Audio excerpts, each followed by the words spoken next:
I have a not altogether unique, but wholly unhealthy aversion to public restrooms. My colleagues know this because I avoid the restroom in our house as much as possible. If I'm on a drive and nature calls, I drive faster to try to get home.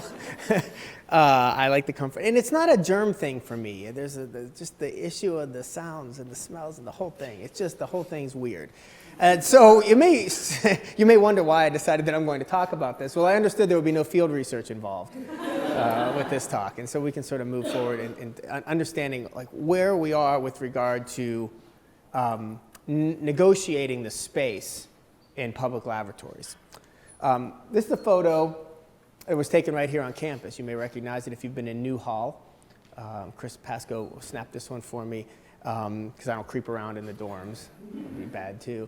And it is not uncommon to see buildings with new construction that are offering all gender facilities. And as we start to think about what that means and how we've come along to this point, I wanted to sort of just put this image in your mind as you'll start looking for signs and maybe some confusion for you about which space is yours, where am I supposed to go. There's a lot of folks who have been wrestling with that for many years, and we're just starting to come to answers that'll be acceptable to those folks. This isn't a new topic. This is a great edited volume, right? You might pick up in your spare time, where scholars are sort of weighing in on both the history and the politics of public toilets. This one's a good one. I like the imagery here. Ladies and gents, public toilets and gender, right? So there's literature here. There's scholarship in these areas.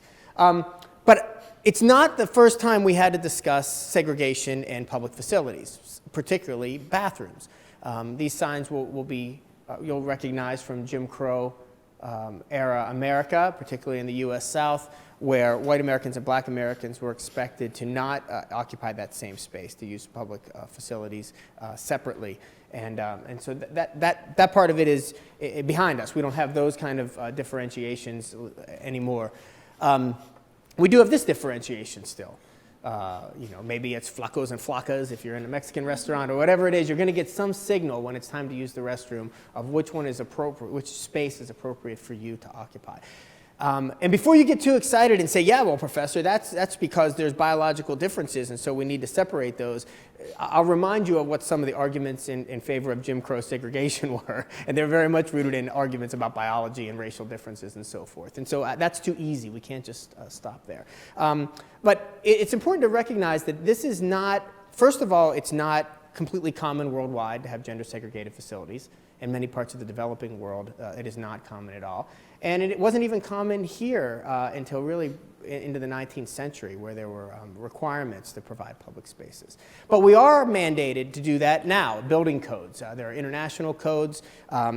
The employment spaces are governed by OSHA, the Occupational Safety and Health Administration, which is part of the Department of Labor. There are guides providing restrooms in workspaces. With regard to public restrooms, the Department of Health and Human Services at the federal level also has guidelines that are in place. And as any good political science student knows, in addition to those guidelines, there will be a whole slew of state and municipal codes, building codes, related to the way construction has to happen, down to making how many restrooms have to be available, how many toilets have to be available based on the potential occupancy. If you've been to Wrigley Field, you know how that is, right? Especially in the men's room, you know how that is. It's pretty much just a free-for-all, and there's a big long trough in there, and good luck, and just try not to miss. Is pretty much the game in Wrigley Field. But there are codes that guide all these things, and the codes more or less emphasize gender segregation. And in fact, in most places, it is required that if you have only 2 toilets, you have to designate one for males and one for females. They have to be designated that way. In some areas, it's not the case, but in most of the places, it is. And so this is what we're dealing with, and this is sort of the state of our laws today and where that is. But I don't know what we're afraid of. Why do we have gender segregated restrooms? Are we afraid of somebody from the opposite sex seeing us in various states of undress or going about our business? If so, isn't that a very, very heteronormative concern, right? Why are we not worried about being seen by people of the same gender when we're in those restrooms? This is former U.S. Senator Larry Wide Stance Craig. In 2007, Senator Craig was caught up in a sting operation in the Minneapolis airport as he was traveling between Washington, D.C. and his home state of Idaho.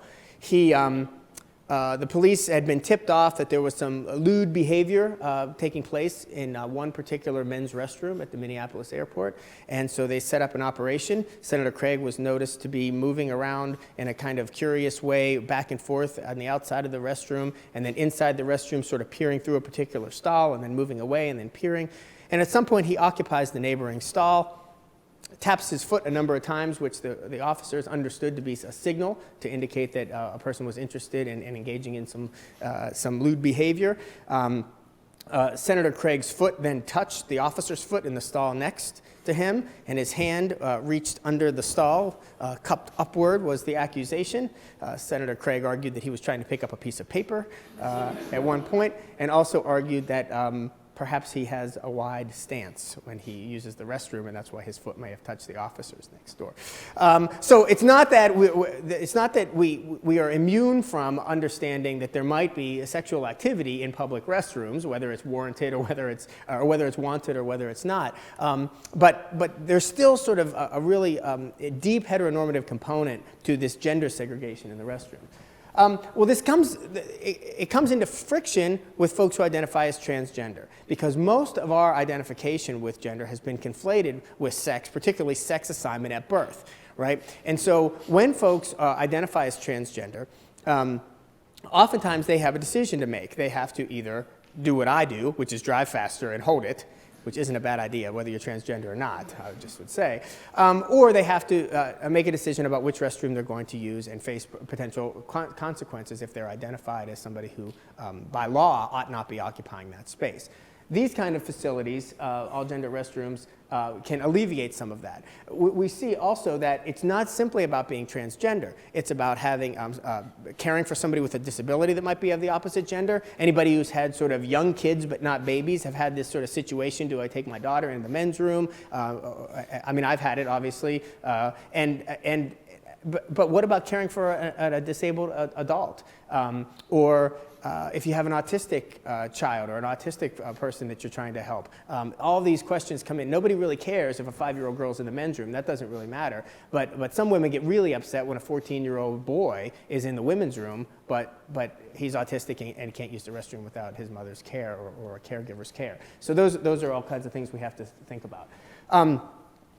Seamus Johnston is a transgender man who was assigned female sex at birth, and therefore the birth certificate indicates female, but had been living as a man for some time, even before he enrolled at the University of Pittsburgh at Johnstown.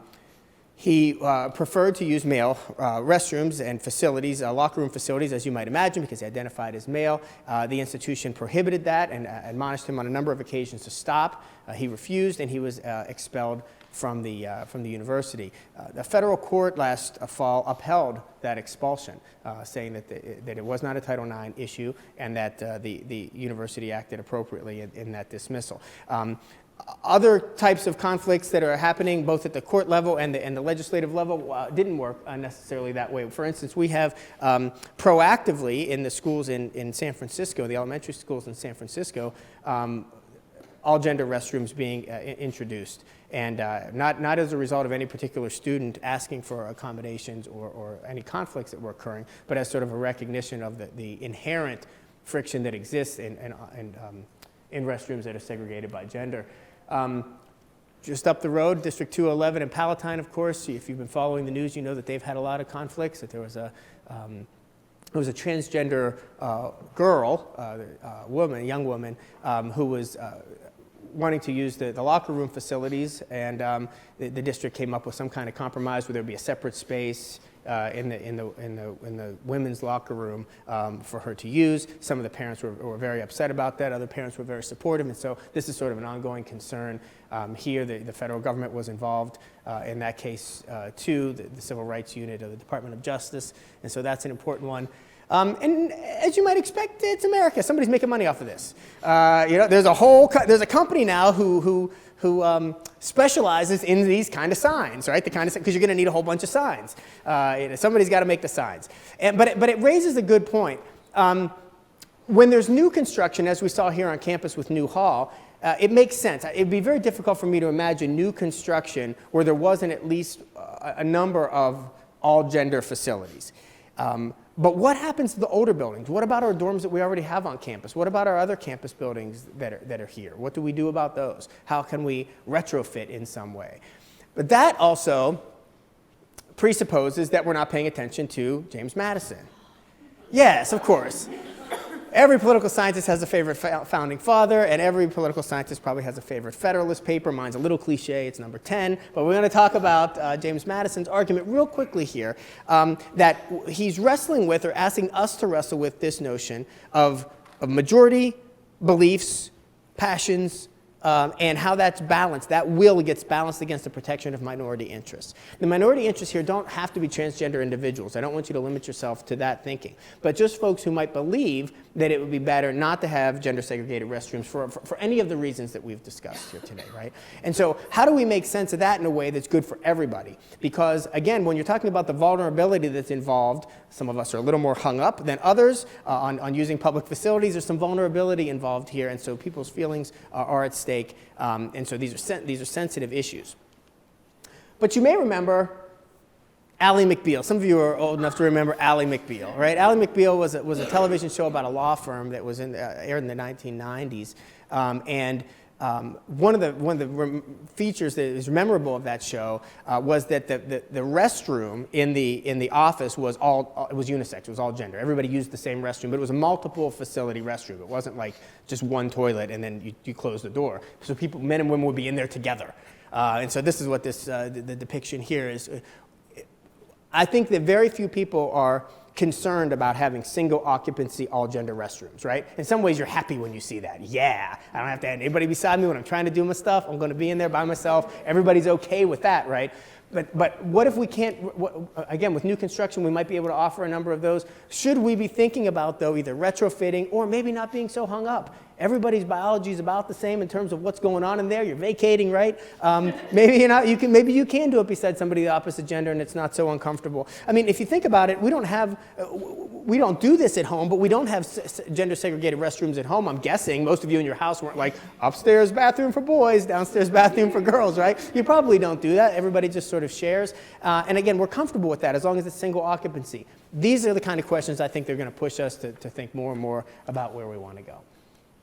All right. So as you go to the bathroom in a public space next time, look around you, see who's there, see if anybody has a particularly wide stance, perhaps. But keep in mind our founding fathers and the questions that they asked us to consider in a broad context about majority and minority rights, and think about how they apply to our everyday life, even when you're going pee.